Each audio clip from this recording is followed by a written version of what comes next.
सभा क्षेत्र किशनगंज में आवंटित खनन पट्टों की स्थान सहित सूची परिशिष्ट 1 पर उपलब्ध है।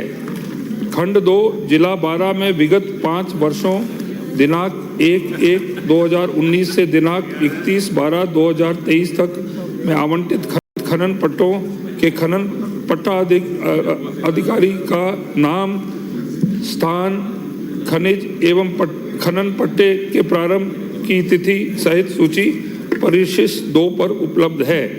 खंड 3 12 जिला में खनिज बजरी के आवंटित 2 खनन पट्टों में पर्यावरण क्लियरेंस प्राप्त नहीं होने के कारण वर्तमान में खनन कार्य संचालित नहीं है। पर्यावरण क्लियरेंस प्राप्त होने के पश्चात इनमें खनन प्रारंभ हो सकेगा।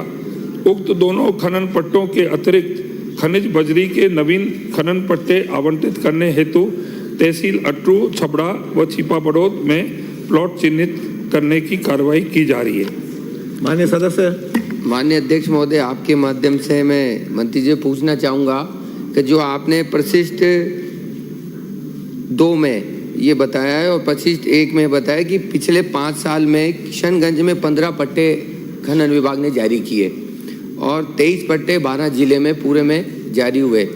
जो ये पट्टे जारी किए हैं, इसके अलावा 12 जिले में और किशनगंज शाहबाद क्षेत्र में खनन हो रहा है हुआ पिछले 5 साल में, जहां लीज नहीं थी वहां पर काकड़दा रोड पे, पार्वती नदी में, करौरी कला में, मिसाई रोड पे, उन पे अवैध माइनिंग बजरी और पत्थर निकाल के पिछले 5 साल में मनमानी से कार्य किया गया। उसमें सरकार क्या विचार रखती है कि उस पर कार्रवाई करेगी, नहीं करेगी, कब तक करेगी? पिछले 1.5 माह में मुकदमा भी दर्ज हुए, उन पे क्या कार्रवाई की आपने पिछले 1.5 महीने में? मैं सरकार मंत्री जी से पूछना चाहूँगा कि कितने दिनों में आप जो अवैध खनन हुआ पिछले 5 साल में, उन पर जहाँ पट्टे नहीं थे उन पर क्या कार्रवाई करेंगे? माननीय मंत्री जी।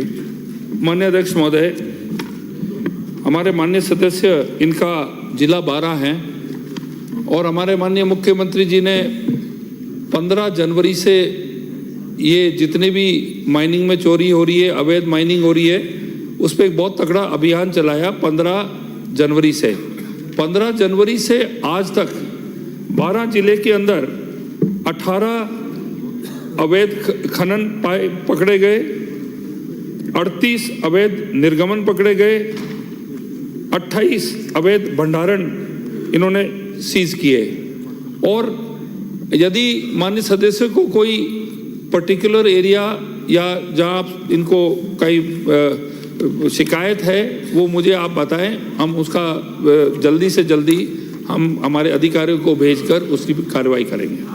माननीय अध्यक्ष महोदय, मैं ये पूछना चाहता हूँ, जहाँ पट्टे जारी करने के बावजूद जहाँ पर लीज नहीं थी वहाँ खनन हुआ पिछले 5 साल में, वहाँ पर कार्रवाई करके टीम बना के आप कब तक करेंगे? दूसरा मैं पूछना चाहता हूँ कि अवैध खनन में और बजरी में जो मनमर्जी से कीमतें ली जाती है, उसमें सरकार उसमें कीमतें निर्धारित करने का विचार रखती है क्या? बैठिए। माननीय अध्यक्ष महोदय, जैसे मैं कह चुका हूँ कि ये जो अभियान चल रहा है 15 जनवरी से, इसके अंदर जितनी भी चोरी हैं, जितनी भी शिकायतें, जितनी भी लीज के जितने भी प्रॉब्लम्स हैं, हम धीमे धीमे उनको करेंगे। कोई माननीय सदस्य कोई मुझे सूची दे सके जहां पर ऐसी अवैध चीजें हो रही हैं तो मुझे लिस्ट दे, हम तुरंत कार्रवाई करेंगे। धन्यवाद। अगला प्रश्न श्री संदीप शर्मा।